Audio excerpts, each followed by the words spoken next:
So, nakasakay na po ako sa bus. Good morning. Sakay na po ako pa uwi.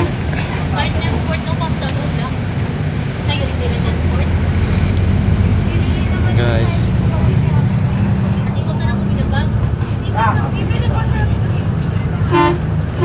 Ganda yung bag na yun. Ay nga sabi nga bibili nito para parehas kami. Original yun. Yun na lang bibili yung bag. Bibili mo muna ako. Siyempre baka gamitin mo siya naman. Kasi bibili siya cellphone, di ba? Original yun. Meron na siyang ano 3 days. Tapos 8 days pa na trabaho siya. Kasi yung card nila, meron rin nila guys, ito ang original. Yun po, pagtatrabaho kayo para sa sarili mo. walang katulad. Tunay. Totoo.